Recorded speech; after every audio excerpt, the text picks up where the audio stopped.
جستجو ہے گناہوں کی لوگ ثواب سے ڈرتے ہیں، جستجو ہے گناہوں کی لوگ ثواب سے ڈرتے ہیں، افسوس ہے آج بنت حوا حجاب سے ڈرتی ہے۔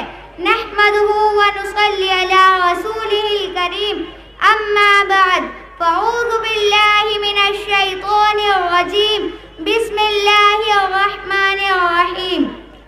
یا ایھا النبی قل لازواجک وبناتک ونساء المؤمنین یدنین علیہن من جلابیبہن ذلک ادنی ان یعرفن فلا یؤذین وکان اللہ غفورا رحیما۔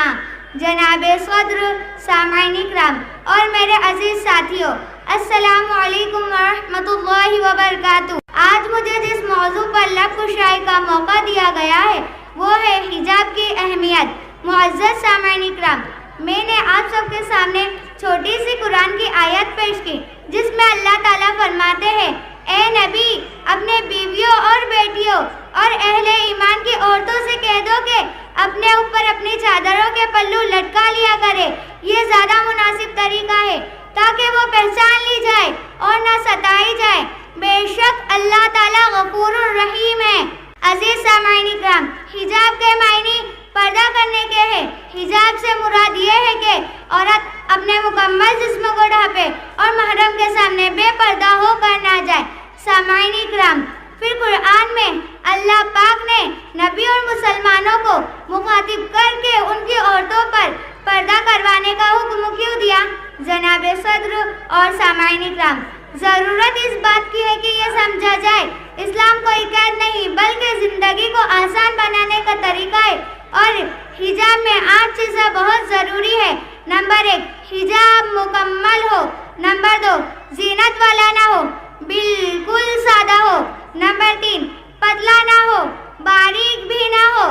نمبر 4، ٹائٹ نہ ہو۔ نمبر 5، خوشبو والا نہ ہو۔ آج کل کی نوجوان لڑکیاں پرفیوم مار کر باہر نکلتی ہے، ایسی عورت کے لیے اللہ کے نبی نے فرمایا، وہ زانی ہے، وہ زانی ہے، وہ زانی ہے، وہ عورت زانی ہے جو پرفیوم مار کر باہر نکلتی ہے۔ ایسی عورت کو جنت تو دور، جنت کی خوشبو بھی نصیب نہیں ہوگی۔ نمبر 6، چھوٹا حجاب نہ ہو۔ نمبر 7، کافروں کی طرح نہ ہو۔ نمبر 8، شہرت کے لیے نہ ہو۔